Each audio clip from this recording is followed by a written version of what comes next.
ಕೂಲಿ ಕಾರ್ಮಿಕರು ಮತ್ತು SC/ST ಜನಾಂಗದವರಿಗೆ ಮತ್ತು ಎಲ್ಲ ವರ್ಗದ ಜನಾಂಗದವರಿಗೆ ಒಂದಿಲ್ಲ ಒಂದು ರೀತಿಯ ಒಂದು ಸ್ಕೀಮು, ಒಂದು ಯೋಜನೆ ಈ ಜನರಿಗೆ ಮುಟ್ಟುವ ರೀತಿಯಲ್ಲಿ ವ್ಯವಸ್ಥೆ ಆಗಿದೆ. ಅದರಲ್ಲಿ ಮಧ್ಯಮ ವರ್ಗದವರಿಗೆ ಬಹುದೊಡ್ಡ ಕೊಡುಗೆ ಅಂತಂದರೆ 2.5 ಲಕ್ಷದಿಂದ ಒಂದು ರೀತಿಯಲ್ಲಿ 5 ಲಕ್ಷ ಅಂತ ಅನೌನ್ಸ್ಮೆಂಟ್ ಮಾಡಿದ್ರೂ ಸಹಿತ 1.5 ಲಕ್ಷ ಅವರ ಇನ್ವೆಸ್ಟ್ಮೆಂಟ್ ಮೇಲೆ, ಸ್ಮಾಲ್ ಇನ್ವೆಸ್ಟ್ಮೆಂಟ್ ಮೇಲೆ ಅವರಿಗೆ ಎಕ್ಸಂಪ್ಷನ್ ಕೊಡೋದ್ರಿಂದ 2.5 ಲಕ್ಷದಿಂದ almost it has gone up to 6.5 lakhs, 6.5 ಲಕ್ಷದವರೆಗೆ 5 ಲಕ್ಷವರೆಗೆ ಕ್ಲಿಯರ್ ಎಕ್ಸಂಪ್ಷನ್ನು ಮತ್ತು 1.5 ಲಕ್ಷದವರೆಗೆ ಇನ್ವೆಸ್ಟ್ಮೆಂಟು. ಇವತ್ತು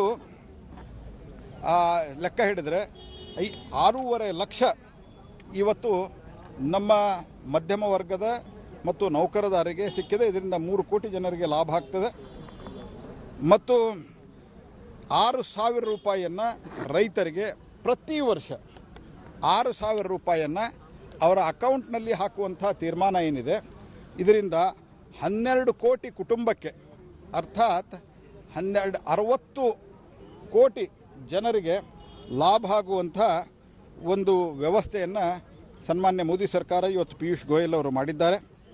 ಮತ್ತು ಇಂಟ್ರೆಸ್ಟ್ ಸಬ್ವೆನ್ಷನ್ದಲ್ಲಿ ಸಾಮಾನ್ಯವಾಗಿ ರೈತರಿಗೆ ಈ ಇಂಟ್ರೆಸ್ಟ್ ಸಬ್ವೆನ್ಷನ್ ಅಂತ ಏನಿರ್ತದೆ ಅಂದರೆ 2% ಮತ್ತು ರೆಗ್ಯುಲರ್ ಪೇಮೆಂಟಕ್ಕೆ 3%. ಬರಾದು ಬಿದ್ದರೆ ಅವರೇನು ದುಡ್ಡು ತುಂಬುತ್ತಿರಲಿಲ್ಲ. ಆ ದುಡ್ಡನ್ನು ಅವರು ರಿಪೇಮೆಂಟ್ ಮಾಡಲಿಲ್ಲ ಅಂತಂದರೆ ಆ ಇಂಟ್ರೆಸ್ಟ್ ಸಬ್ವೆನ್ಷನ್ನು ಅದು ಸಿಗ್ತಿರಲಿಲ್ಲ ಅವರಿಗೆ.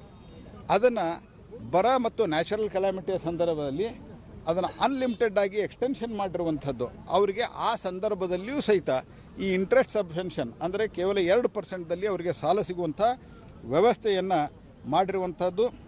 ಅಂಗನವಾಡಿಯವರಿಗೆ 50% ಹೈಕು.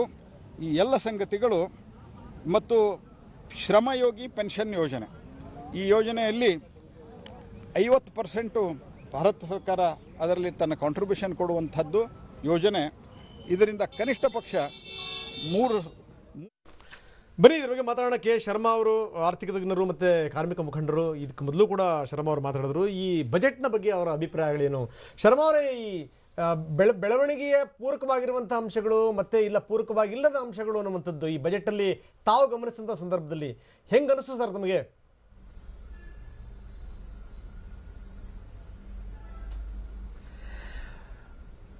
ನಾನು ಕೂಡ ಗೋಯಲ್ ರವರು ಬಜೆಟ್ ಪ್ರೆಸೆಂಟ್ ಮಾಡ್ತಾ ಇದ್ದಾಗ ಪ್ರತಿ ಅಂಶವನ್ನು ಕೂತ್ಕೊಂಡು ನೋಡಿದೆ. ಓಕೆ, ಅವರು ಮಧ್ಯಂತರ ಮುಂಗಡ ಪತ್ರ ಅಲ್ಲ, ವಿಕಾಸದ ಮಾರ್ಗ ಅಂತಂದ್ರು. ಅಭಿವೃದ್ಧಿಯ ಜನಾಂದೋಲನವಾಗಿದೆ ಅಂದ್ರು.